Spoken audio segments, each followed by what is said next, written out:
नमस्कार दोस्तों, स्वागत है आपका ग्रेनो न्यूज में। परीक्षा एक ऐसा शब्द है जिससे हमें आए दिनों गुजरना पड़ता है और यह तनाव का कारक भी है। तनाव होना भी स्वाभाविक है, लेकिन अगर सबसे अहम बोर्ड एग्जाम में बच्चे में तनाव उत्पन्न हो जाए, परीक्षा के दौरान तनाव उत्पन्न हो जाए, तो सीधा इसका असर नतीजों पर होता है। तो परीक्षा के पहले, परीक्षा देने के दौरान बच्चे तनाव रहित कैसे रहें, इसी का हम मंत्र जानेंगे। हमारे साथ मौजूद हैं Sudha Singh ji.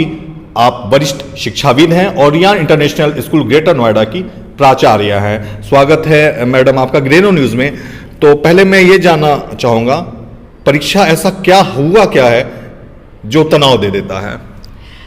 Thank you so much Rohit ji, मुझे यहाँ पे आमंत्रित करने के लिए।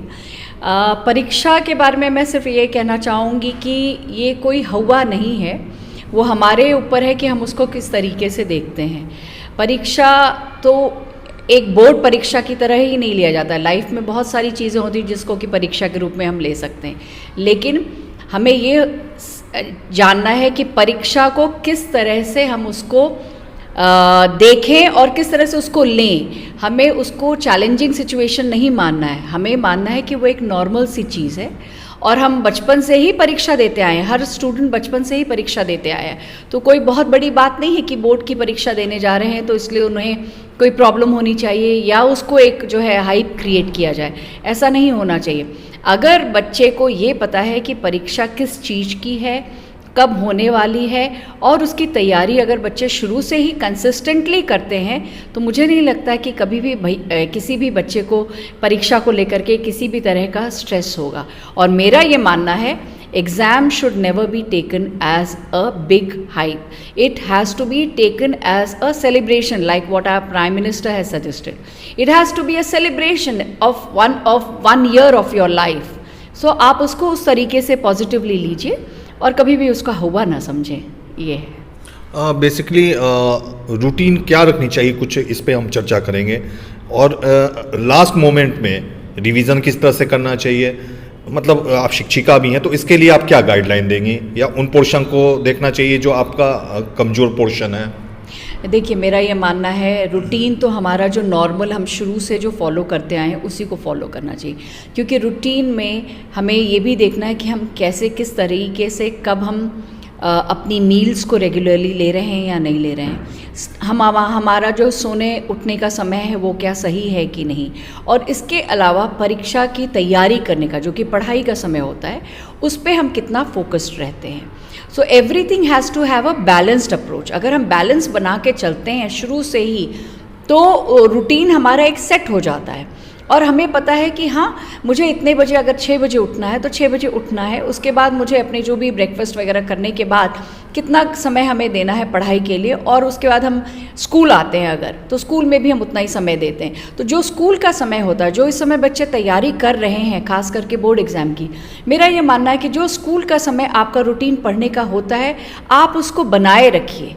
जो लंच ब्रेक का टाइम होता है आप उसी समय एक थोड़ी सी मील लीजिए, एक हेल्दी मील ले लीजिए, जिससे कि आप जो है 8 से 2 वाली जो आपका जो टाइम होता है उसमें आप रेगुलरली पढ़ाई करें।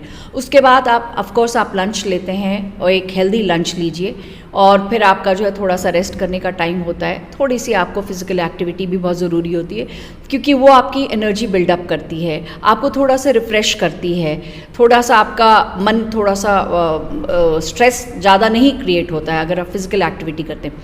फिर आप अपने नॉर्मल रूटीन से आप अपनी पढ़ाई कीजिए, रात का डिनर टाइम से लीजिए। उसके बाद जिन बच्चों की आदत है कि वो रात को पढ़ते हैं तो वो अपने हिसाब से ही पढ़ें, लेकिन हाँ, सोने का टाइम कम से कम 6 to 8 आवर्स होना चाहिए।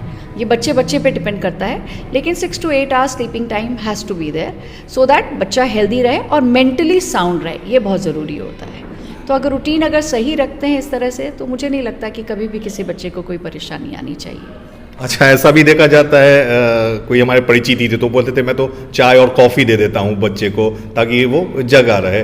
तो इसके बारे में क्या कहेंगे? देखिए, मेरा ये मानना है चाय और कॉफ़ी, चूँकि ये बच्चे टीनेजर्स होते हैं, इनको कम दिया जाए, बिकॉज उसकी चाय और कॉफ़ी की एडिक्शन नहीं होनी चाहिए बच्चों को। रादर आप उनको कुछ जूस वगैरह दीजिए, मिल्क दीजिए, या कुछ इस तरह की चीज़ें दीजिए जो उनको पसंद आती हैं। जगने के लिए ये ज़रूरी नहीं है कि आप चाय और कॉफ़ी का ही सेवन करें। आप जगना अगर होगा, आपको कोई भी चीज़ बहुत इंटरेस्टिंग लग रही है, आप पढ़ेंगे और जगे रहेंगे तो आपको उतनी ज़्यादा आप ग्रैस्प करेंगे। लेकिन आप परफोर्स जगने की कोशिश करेंगे तो वो चीज़ें आप उतनी अच्छी से ग्रैस्प नहीं कर पाएंगे। किसी चीज़ को आप लेकर के, चाय या कॉफ़ी लेकर के अगर आप जगना चाहेंगे तो मुझे नहीं लगता है कि आपका ब्रेन उस समय उतना इफ़ेक्टिवली काम करेगा जो कि चीज़ों को या किसी भी कॉन्सेप्ट को या किसी भी सब्जेक्ट को रिटेन कर सके। तो ये अवॉइड करना चाहिए जितना हो सके। मिल्क, जूस और any other form of healthy nutritious drink is always welcome, वो होना चाहिए। तो बात अब पेरेंट्स पे आ गई है, तो पेरेंट्स भी बच्चों के साथ साथ देखा जाता है पेरेंट्स भी तनाव में आ जाते हैं, स्वाभाविक भी है। बच्चे का अच्छा नंबर नहीं आएगा तो अच्छे कॉलेज में एडमिशन नहीं होगा, कुछ कैरियर पे फर्दर असर पड़ सकता है। तो उनके लिए आपका क्या संदेश है? पेरेंट्स को मैं सिर्फ इतना एक ही मैसेज देना चाहूँगी। आई कम्प्लीटली अंडरस्टैंड कि जितना बच्चा एग्ज़ाम की तैयारी कर रहा है उससे दुगनी तैयारी आपके दिमाग में चल रही होती है कि क्योंकि आपके लिए उस बच्चे की परफॉर्मेंस और उसका स्कोर बहुत इंपॉर्टेंट है। बट पेरेंट्स, अपने बच्चे की पोटेंशियल को हमेशा आप समझिए। अगर आपको पता है कि आपके बच्चे की पोटेंशियल है एक पर्टिकुलर लेवल तक, आप अननेसेसरी उसके ऊपर प्रेशर ना बनाएं जस्ट बिकॉज कि सोसाइटी में या उसके पीयर ग्रुप में या कहीं और पे कुछ और चल रहा है। अपने बच्चे की पोटेंशियल को पहचानिए, उस बच्चे को उस लेवल तक ले जाने के लिए आप उसको एनकरेज करिए, प्रोत्साहित कीजिए। और आई एम 100% श्योर, आपको अगर पता है कि आपके बच्चे की अगर पोटेंशियल 70% है या 80% है, अगर आप उसको इनकरेज करेंगे डेफिनेटली आपके एक्सपेक्टेशन के बियॉन्ड आएगा। लेकिन अगर आप उसको प्रेशराइज करेंगे कि नहीं आपको 99% लाना है या 98% लाना है, तो वो that will create more of stress on the child. तो वो नहीं करना चाहिए। बच्चे के लिए आप एक सपोर्ट बनिए, आप उसको इनकरेज करिए, उनकी पोटेंशियल पहचानिए और उसी के हिसाब से आप जो है बच्चे को मोटिवेट करें। तो अपने एक एक्सपेक्टेशन एज अ पेरेंट आप उन पे मत डालिए। ये देखिए कि बच्चा अगर पोटेंशियल है कुछ करने का, वो ज़िंदगी में बहुत अच्छे से करेगा। उसके अंदर बस एक कॉन्फिडेंस की कमी आपको जो है उसको पूरा करना होता है। और अब आखिरी सवाल चलते चलते, रियान इंटरनेशनल स्कूल अपने बच्चों की काउंसलिंग किस तरह से करता है? पिछले दिनों आपकी जो चेयरमैन है मैडम पिंटू, वो भी आई हुई थी, तो किस तरह से आपने बच्चों को क्या संबोधित किया, क्या बताया, किस तरह सेलिब्रेट किया फेयरवेल पार्टी को? जी, फेयरवेल में हमारी managing director doctor grace Pinto ma'am थी यहाँ पे।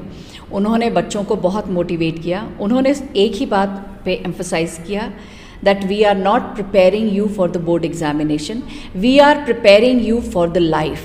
So how you have to deal life, you need to understand that. Not important that you have to score very high. Scoring is important in boards. Your percentage is important because that is going to define your future and career. But that does not mean that if you are not able to score well, you will not do well in life. You will definitely do well in life. So हम बच्चों को life के लिए prepare करते हैं।